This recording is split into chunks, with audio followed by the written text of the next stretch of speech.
सिंहासन बत्तीसी की पांचवी पुतली की कहानी आज मैं सुनाती हूँ।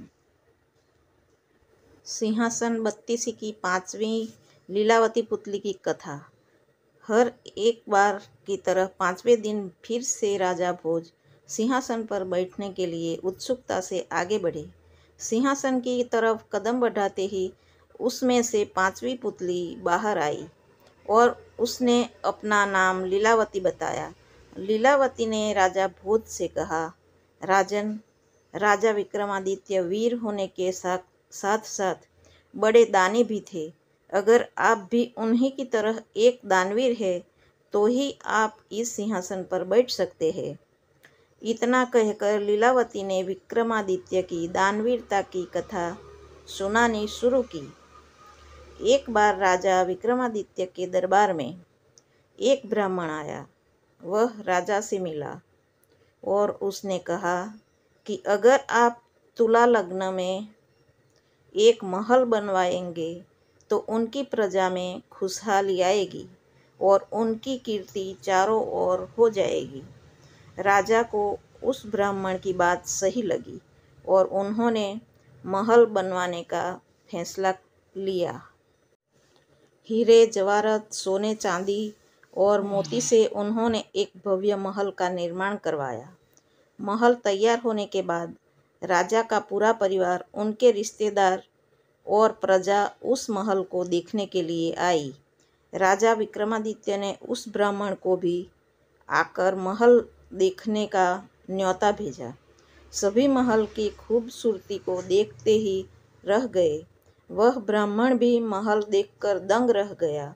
महल की सुंदरता देखने के बाद ब्राह्मण के मुंह से अचानक निकल गया, काश यह महल मेरा होता। ब्राह्मण की इच्छा जानकर राजा ने तुरंत वह महल उस ब्राह्मण को दान में देने की घोषणा कर दी। महाराज की बात सुनकर ब्राह्मण हैरान रह गया। वह दौड़ता हुआ अपने घर पहुंचा और उसने यह बात अपनी पत्नी को बताई। उनकी पत्नी को इस बात पर विश्वास नहीं हुआ और उसने सोचा कि ब्राह्मण पागल हो गया है।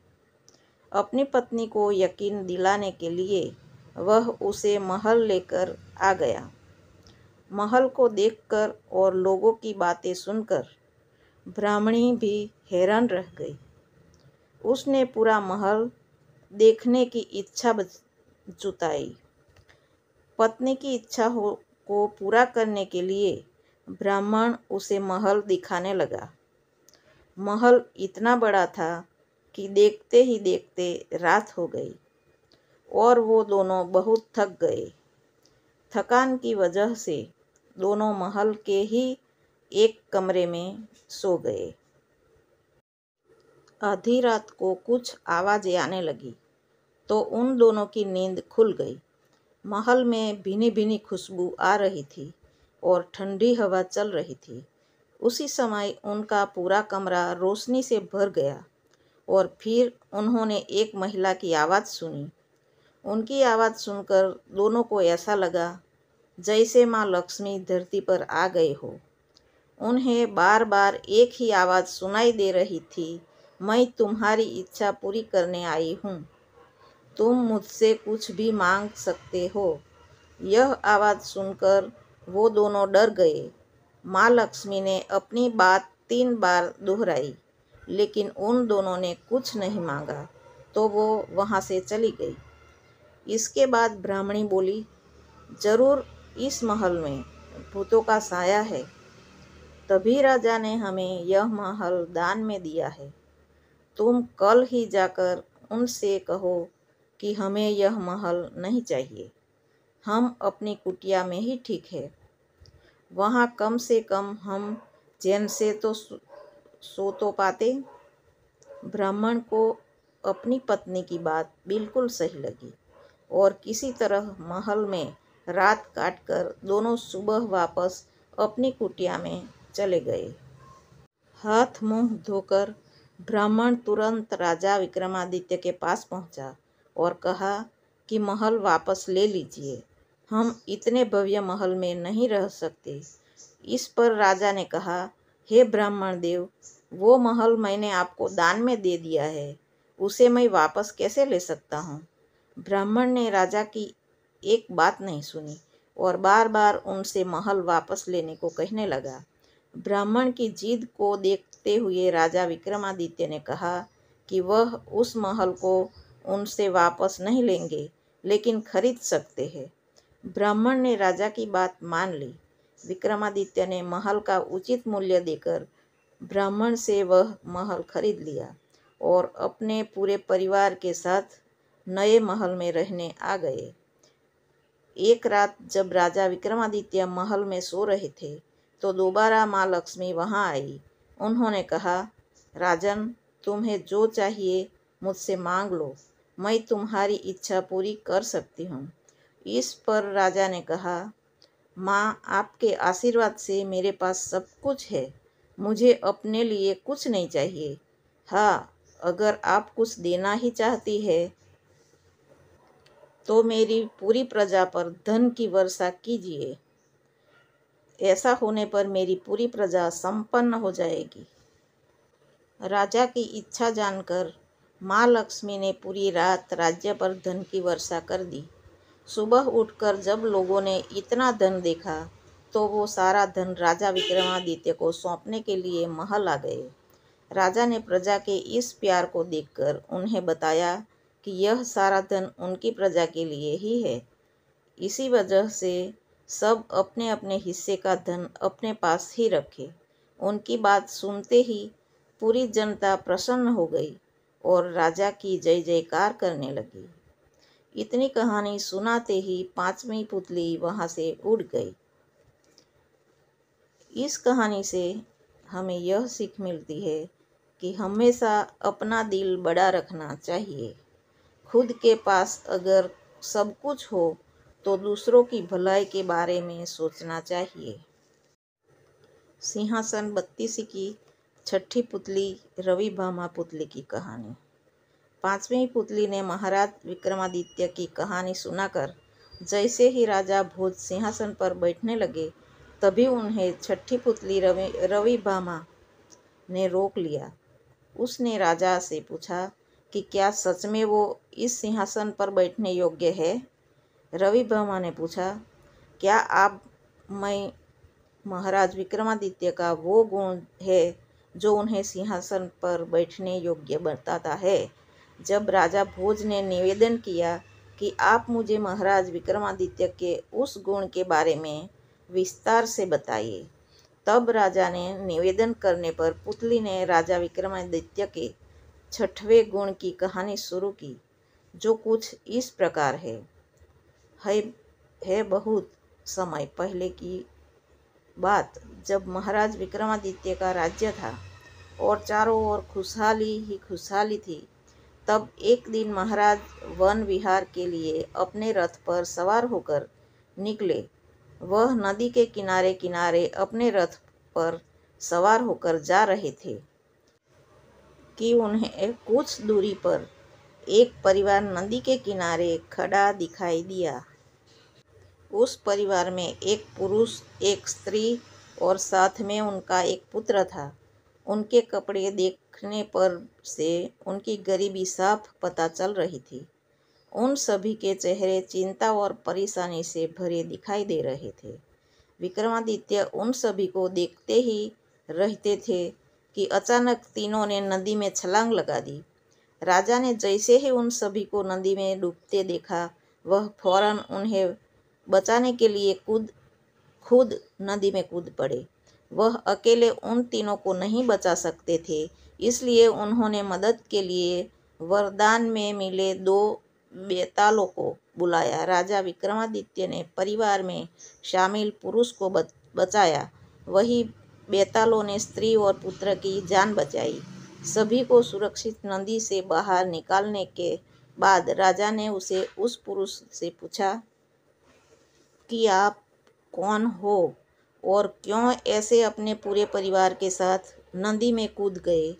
तब पुरुष ने रोते हुए कहा कि मैं एक गरीब ब्राह्मण हूँ और आपके ही राज्य में रहता हूँ। आपके राज्य में सभी आत्मनिर्भर है, इसलिए कोई भी मुझे काम देने के लिए तैयार नहीं है। इस हालत में न तो मेरे पास रहने के लिए घर है और न ही खाने के लिए भोजन। इस कारण मेरा पूरा परिवार कई दिनों से भूखा है। मैं अपने परिवार को इस तरह भूख से बिलखते नहीं देख सकता। यही वजह से है कि प्राण त्यागने का विचार बनाकर मैं और मेरा परिवार नदी में कूद गए थे। राजा ने उनकी बात सुनी और निवेदन किया कि हे ब्राह्मण देव, आपको प्राण त्यागने की जरूरत नहीं है। कृपा करके आप मेरे अतिथि भवन में चलकर रहिए। वहाँ आप जब तक चाहे सुखपूर्वक रह सकते हैं।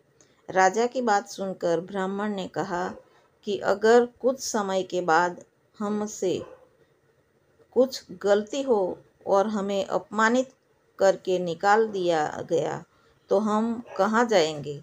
राजा ने उसकी यह बात सुनकर वचन दिया कि उन्हें किसी भी प्रकार का कष्ट नहीं होगा और वह जब तक चाहे तब तक सहपरिवार उनके अतिथि भवन में आराम से रह सकते हैं।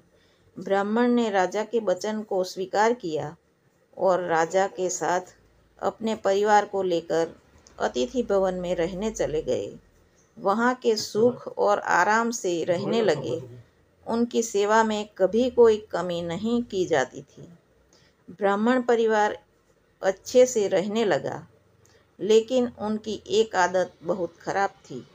वह यह भी कि वे जहाँ रहते और खाते पीते थे वहीं गंदगी कर देते थे। पहने हुए कपड़े कई दिनों तक नहीं बदलते थे। इस वजह से धीरे धीरे पूरा अतिथि भवन गंदा हो गया और वहाँ चारों ओर उस गंदगी की वजह से बदबू भी फैल गई। इस वजह से ब्राह्मण परिवार की सेवा में लगाए गए सभी सैनिक वहाँ से भाग गए। राजा को जब इस बात का पता चला तो उसने दूसरे नौकरों को वहाँ भेजा, लेकिन वो भी उस गंदगी और बदबू को अधिक दिन सहन नहीं कर पाए। इस वजह से परेशान होकर वो नौकर भी वहाँ से भाग खड़े हुए। तब राजा ने खुद ब्राह्मण परिवार की सेवा करने की जिम्मेदारी ली। राजा विक्रमादित्य ने खूब मन लगाकर उस ब्राह्मण परिवार की सेवा की और समय पड़ने पर वह ब्राह्मण के पैर दबाने से भी पीछे नहीं हिचकाते थे। ब्राह्मण ने राजा के वचन का फायदा उठाते हुए एक दिन उनसे कहा कि मेरे शरीर पर लगा हुआ मल साफ करके मुझे अच्छी तरह से स्नान करा दो और साफ वस्त्र पहनना दो।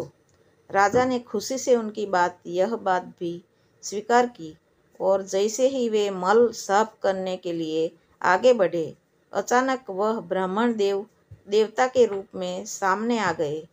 अतिथि गृह में फैली सारी गंदगी अपने आप साफ हो गई। इतना ही नहीं, वह स्थान स्वर्ग के जैसा हो गया और चारों ओर सुगंधित हवा भी फैलने और बहने लगी।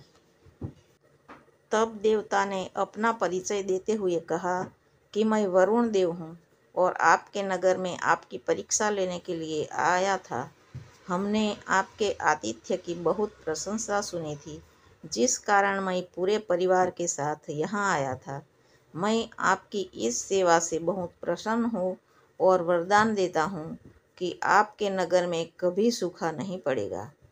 आपके नगर के हर खेत से 3 प्रकार की फसलें उगेगी। राजा ने हाथ जोड़कर वरुण देव को नमस्कार किया और इसके बाद वरुण देव परिवार के साथ वहां से स्वर्ग की ओर चल गए। महाराज विक्रमादित्य की यह कहानी सुनाते ही रवि भामा वहां से उड़ गई। कहानी से यह सीख मिलती है कि हमें भी अपने घर आए अतिथि की अच्छे से सेवा करना चाहिए और उन्हें पूरा सम्मान देना चाहिए। हमारे देश में अतिथि को देवता का स्थान दिया गया है, इसलिए कहा जाता है अतिथि देवो भव।